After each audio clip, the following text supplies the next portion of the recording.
Lately, I've been thinking a lot about this blurred pill content. You know, in each one of my videos, I had blurred pill rant right in the caption box because really my main goal is to speak to the blurred community. Because there's a lot of blurred men who don't know how to be masculine and dominant. There's a lot of blurred men who don't know how to be sexually appealing. There's a lot of blurred men who don't know how to lead, right? But I think that there's a lot of good men within this community. There's a lot of good men within this community, within these archetypes. So one thing that I do want to express is this topic right here, the idea of sexual integration. There's a lot of people talking about game. There's a lot of people talking about how to get women, how to attract women. Not that many people talking about how to keep women, right? And not that many people talking about how to actually sexually integrate. And there may be people who talk about healthy relationships, but most people who talk about healthy relationships are speaking of it from a platform of premature integration, which means you try to jump in and immediately be a full person. The other person immediately be a full person. Everybody's masculine, dominant, feminine, submissive. There's no polarity going on, truly. Just a pseudo version of polarity. You don't know what you're offering. You don't know what they're offering. It's just a matter of, well, I want to be in a healthy relationship. Because people desire love, people desire sex, people desire companionship. These are things people desire. But what I want to bring up is this topic right here, right? This is the topic I want to bring up. Being a masculine dominant man who's sexually integrated is like being a Super Saiyan. When you're a dominant man, it's like being a Saiyan, right? Because the Saiyan is cold, ruthless, and dominant. You know, a Saiyan is a race of beings that's scouring the galaxy, seeking to conquer different planets that they come across, right? But for many centuries, the idea of a Super Saiyan had become all but a legend outside of Broly, until Goku, right? Because there's a certain criteria that's set out of how someone can become a Super Saiyan. Yes, Saiyans were naturally stronger than most races, but there were still races that were stronger. Like, you know about Frieza, Cooler, King Cold. There were certain beings and certain creatures that were stronger than a base level Saiyan. Now, a base level Saiyan is stronger than a human. That's just like a regular man. That's a beta male. That's a human, right? But we're talking about Saiyans. Now, there's a lot of men out here that we're working on, just trying to become the best alpha versions of ourselves. The best versions of ourselves, to be masculine and dominant, to have our way with women, to have success with women. But a lot of it comes from the perspective of just trying to conquer women. And the truth is this, there's a level of importance to that. It's establishing polarity. But if you just want to conquer a planet, and then after you conquer that planet, you use up all its resources, and then you go off to the next one, you're never really laying your roots down. You're never really establishing anything. You're not establishing something where love can be built, where family can be established. All you're doing is ruling with an iron fist. Now, some men, they try to prematurely be on some super nice shit, some simp shit, some trick shit. You know, there's something that happens. It does.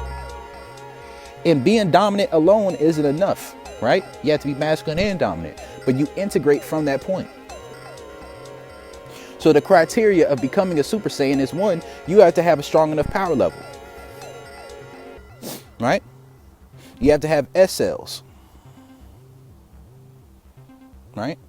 Now, S cells are something that thrive in an environment that is gentle. S cells are something that thrive in an environment where your emotions involved. And then you have something that triggers that moment, right? I got a video talking about Uzarus, right? And what are Uzarus? Uzarus are the feminine dominant men. They're not logical. And if they are logical, they're logical in a duplicitous way, which is by any means necessary. They're not principled. But they're strong. They can destroy a planet. But they can't protect the planet. They can't foster an environment for growth. All they do is have power to control and conquer and destroy things. Right? Now, what I will say is this, you know, just because emotions involved prematurely doesn't mean that you have the ability to be a sexually integrated man. You're prematurely integrated.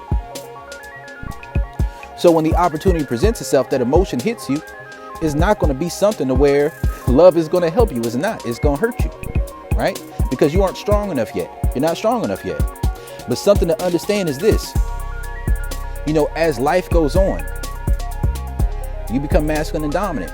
Along that way, you become more masculine through having times where you get exposed to red pills. You get exposed to the nature of female sexuality, the nature of female nature. And when you get exposed to that, you become colder, right? You improve yourself, right? You get that Zenkai boost. You get hurt, right? Because sometimes as a man, you're going to get hurt. You get hurt, you go through that Zenkai boost, you get stronger, right? You improve yourself.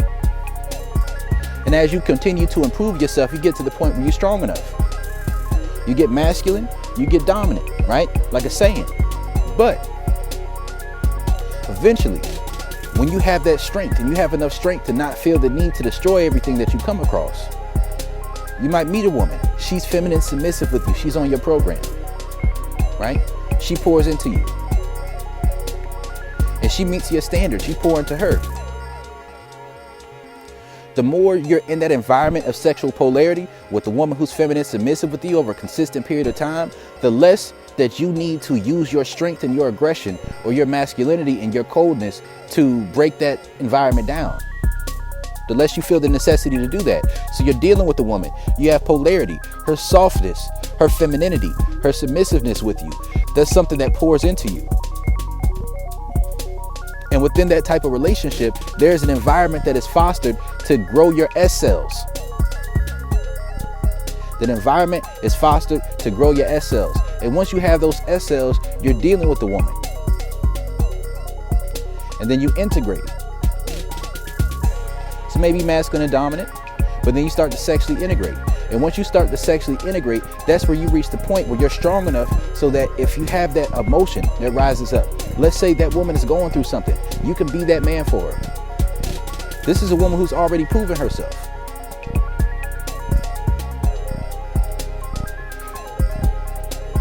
You can have emotion involved. I'm not saying be completely led by your emotions.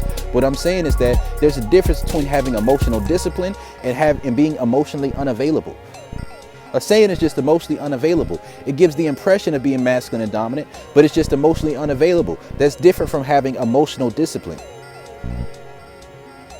You have the emotional discipline to lead, and then you get to that point where you get sexually integrated. And that's where you become a Super Saiyan. That's a sexually integrated leader. That is a leader. A leader and a masculine dominant man is not always the same thing. Because you could be masculine and dominant with a woman about the fact that you would never want to be with her. That's logical. That's honest. That's setting her expectations, right? That's being the primary giver of pleasure. Is doing all those things. But once you reach that point where you've been in that environment for a long enough time, that's a planet that suits you. It's a place that's comfortable. When you go home, that's a safe haven, right? You don't have to be super strong and aggressive and abrasive with her, right? She's receptive to your dominance. She can receive your dominance in a way that pours into her, that turns her on, that satisfies her, that arouses her. When you teach her things, she's receptive to you. That softness that you get in return, it keeps you from neither having to walk away, nor being in a position where you get aggressive or cold or abrasive in order to get her to act right. And after a period of time of dealing with a woman like that, if you see that she's suitable for you, right? Now you're in a position to where you integrate. And that's when you can become a Super Saiyan.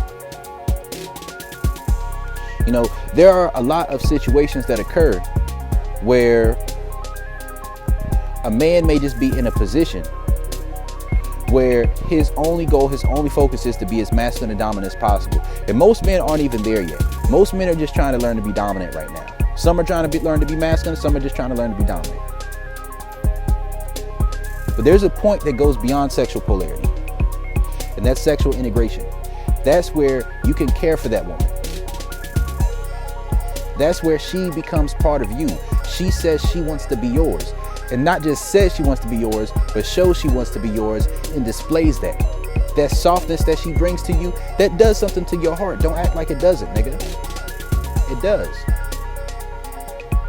And when you experience that over a considerable period of time, and you can see that that's real from a masculine stance, all that love that she's pouring into you, because she loves you, all that love that she's poured into you, it takes you to a place where if you're masculine and dominant in that place, that is boosting up your S cells to the point where you can become a Super Saiyan. Hey, so this is Coach Brody talking about how sexual integration and Super Saiyans are something that are related to each other. This is Brody, I'm out.